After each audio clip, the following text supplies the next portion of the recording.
Vokatry ny fiara-miasa avy amin'ny principauté Monaco dia anangana fotodrafitrasa lehibe trano lehibe ho an'ireo ankizy beazina eo anivon'ny Orchidée Blanche ireo tompona andraikitra. Toy izao ny tsara ho fantatra mahakasika izay.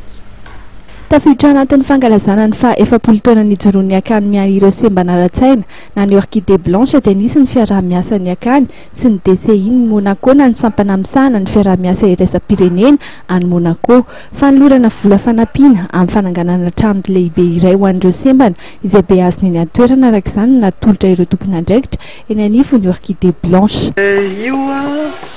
dia le izy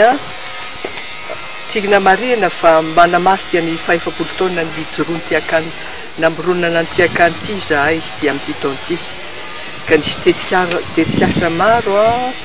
natao mba ahafahana manamarika an'izany fa ny zava-dehibe dia ny fametrahana sy fotodrafitrasa maharitra satria afaka efapolo taona mipetraka ny fanontaniana hoe inona zany no azo atao amin'ny taona amin'ny taona ivadibadika eo ary nanahira-tsaina mihitsy no nametraka an'izany sy nitady hoe inona no ataotsika raha ametrahana izany hoe ny hoavy ely io moa le teny vahiny manao hoe pérennisation ataoko fa mazava aminareo ny tiana olazaina pérennisation dikan'izany dia hoe tsy tokony hijanona amin'izao faha-efapolo taona fa hitohy ny adidy sy ny andraikitra an'ireto ankizy reto satria ireo ankizy ireo misy ny efa misy karakaraina misy mbola ho avy dia mipetraka izay fanontaniana izay ary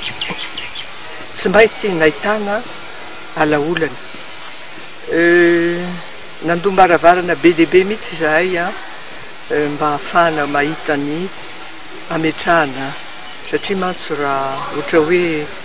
lany verimaina ny zavatra natao teto dia mampalahelo. Efa antonany maro no efa nisy ny fiaraha-miasa teo amin'ny Monaco sy ny Orchidée Blanche izay nanomboka ny taona 5 izany ary mbola hitoy mandritra ny fotoana maharitra. Amin'ny taona 2024 no nanomboka ny asa amin'ny fananganana ny trano vaovaon'ny Orchidée Blanche. Ny trano moa dia natao indrindra ho fitadiavam-bola ny akany ary hanampiana azy ireo amin'ny fanabeazana ireo ankizy manana fahasembanana ara-tsaina.